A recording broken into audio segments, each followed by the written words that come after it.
Welcome to the Dugout Chatter. My name is Don Gawreluk, and tonight we have our president, Troy Urdahl from our St. Anthony Village, and we have our past president, Dean Schwirtz from Glencoe Silver Lake.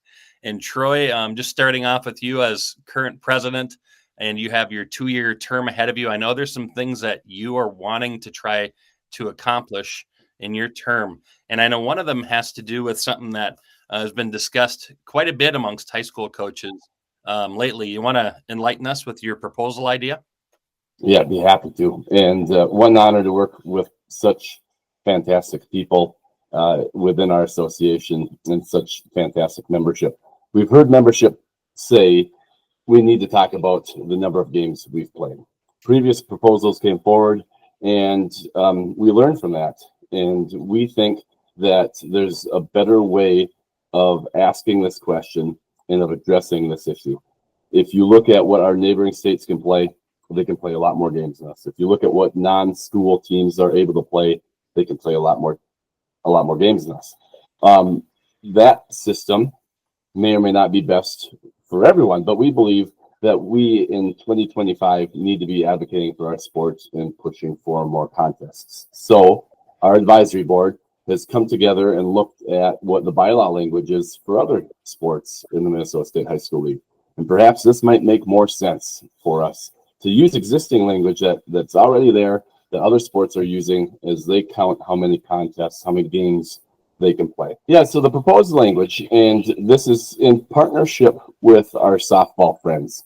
Now, for softball, this might sound and look a little different because they have some different bylaws within softball than baseball. But for baseball, tournaments, not part of high school league postseason tournament play, but tournaments would count as one contest toward the total number of games allowed. So schools would be allowed to participate in 2 tournaments in addition to their postseason play.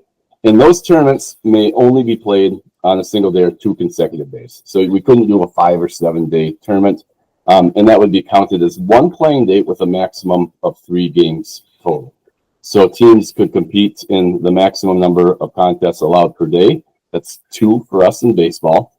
And any postponements or anything like that because of weather would be accounted for in this proposal. So you could complete those games and have them count toward your original schedule. So in essence, it would be 2 tournaments would be allowed where you could play up to 3 games, and that would count for each tournament as one contest.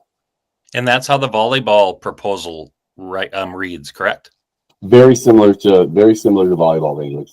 They actually have more contests in there, but we believe that this is the language that would fit best for us, modeled after volleyballs. Gotcha. Dean, your Glencoe Silver Lake program, may not feel comfortable with playing as many games, but they have the option to do so. And when you look at other states around you, around us, they figure it out. What are your thoughts about the proposal, Dean? Yeah, it's something I'm really excited about. The opportunity just to play more games, be a little bit more creative in our scheduling, and allow kids to play that typically aren't getting on the field. And it's for me as a coach to be a little bit more of a coach and develop more pitching within our program and give some of those kids that haven't had an opportunity to step on the mound. And now I might find that's, diamond in the dust that I haven't seen before. And that's something that really excites me when I get crunched in our conference schedule and I don't give other kids an opportunity to pitch. Well, this is my opportunity to give those guys a chance, and who knows who I might find. So I'm really excited about the opportunity. I also think it's very important for coaches out there to talk to their ADs and express their interest in this proposal and getting it to move forward at the next level. Explain to me, Dean, a little bit about how this proposal could move along. How it's a grassroots effort right now, but how does it move from an idea to an actual piece of MSHSL legislation, I guess you could call it? Well, I think right now it's the conversations behind the scenes. Everybody has to get the excitement out there and spread it to their ADs. And then it goes from the high school league, sharing it out to our regions and our sections as far as what they have. And then the ADs will be voting on that. So it's important to even get it to the level of the high school league and then take it to the next step. Troy, was there talk about a survey that might come out at some point to get people's input on this? Yeah, we want to make sure membership is aware of this proposal in as many ways possible. That's why we're doing this podcast here tonight. We'll be sending out more information in an email to membership describing the timeline and specifics of the proposal and the exact language. And then a week or two after that, the Minnesota State High School League will send out a survey to all member schools where it will be one vote per school. And that's why what Dean was saying is so important, that the head coach is connecting with the AD to make sure they're both on the same page. The ballot will ask that. The ballot will ask, has the head coach talked to the AD? Has the AD talked to the head coach? Because it's really important to get this right. And there'll be one vote per school. And so it's our belief that this is a fantastic proposal and that it'll get great support. And we want to make sure that we support that effort. And like Dean was saying, you talk about opportunities and giving a kid that maybe you haven't seen a whole lot of a chance for varsity exposure is a big deal. Dean, do you see this as a tough sell amongst coaches, or something that you just there's so many natural upsides to it? What are your thoughts on that? I think it's a great opportunity. The 24-20, I was in support of that, just wanting to give more kids an opportunity to play. But I think this proposal is much better aligned to what the high school league has done in the past. We want to give the teams that have the opportunity to do that and the willingness to do it, give them that shot. So be out there and support that, in my opinion. There's a lot of teams that have a pretty full conference schedule, and they don't have that opportunity to play other teams out there. And maybe have even like the old-fashioned tournament type of feel to it. We are getting closer to the start of baseball season, and the warmth today was amazing. What types of things are you guys doing? And I'll start with Troy. What types of things are you doing and thinking about right now as we're about a few weeks away from the opener of practice?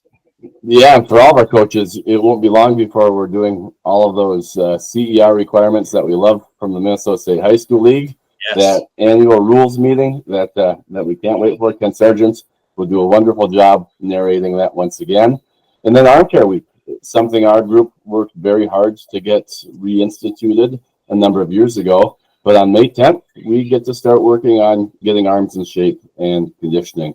And then the week following that, it's all on baseball. So I know that all of our coaches will be busy planning and getting their athletes properly registered and setting up those first practice plans to make sure they hit the ground running. So March 10th, Arm Care Week. Rules have been well stated out there of what you can and cannot do. March 17th, first full practices. Dean, I'll give you the last word. You must be getting excited about the baseball season, and I know you've been at it for a number of years, but every year it still must feel like there's that little bit of butterflies in the stomach. I can't wait. I can't wait to have that first week of arm care, and then the following week end up doing our baseball camp with our youth kids, with our players, and create that excitement going forward. And I hope all other teams out there are doing similar things with their programs. Very good. Fellas, thank you for the time. I appreciate it. Thanks, Don. Thanks. This is my version of Take Me Out to the Ball Game.